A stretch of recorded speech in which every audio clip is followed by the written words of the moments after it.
কৃষ্ণ। কেমন লাগলো ভিডিওটা দেখে? খুব ভালো লাগলো না? হ্যাঁ, তখন ওই সময়টা আমি পৌঁছেছিলাম ইস্কন মন্দিরে, হরে কৃষ্ণ মন্দিরে।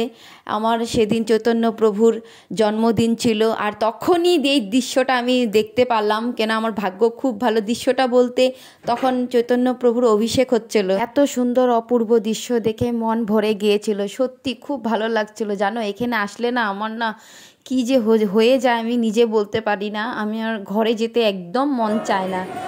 চলো যাই হোক, পরবর্তী আমি আবার বলবো, আগে কীর্তনটা শুনে নেই।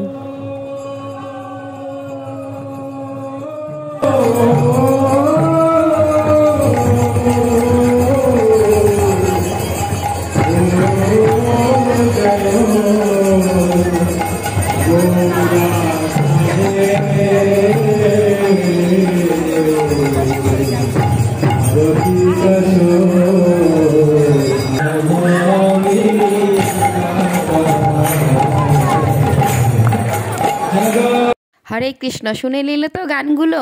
হ্যাঁ, সন্ধ্যা আরতির গান হয় এখানে, প্রচুর নাচ গান হয়, প্রচুর অনেক ফুর্তি হয়, আনন্দ হয়। আমি প্রত্যেকবারে আসলে আমি এখানে পাগল হয়ে যাই, সত্যি আমি পাগল হয়ে যাই। আমার ভালো লাগে না ঘরে যেতে, আমি মনে করি এখানেই থেকে যাই, কিন্তু না, ঘরেতে যেতেই হবে।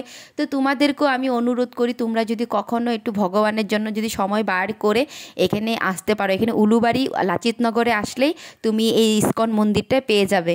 তোমরা আসো, দর্শন করো ভগবানকে, আর মনের যত ব্যথা আছে, কষ্ট আছে, সব ভগবানকে প্রকাশ করে দেখবা, তোমাদেরকেও দুঃখ সব দূর করে দেবে, যেমন আমাকে করেছে।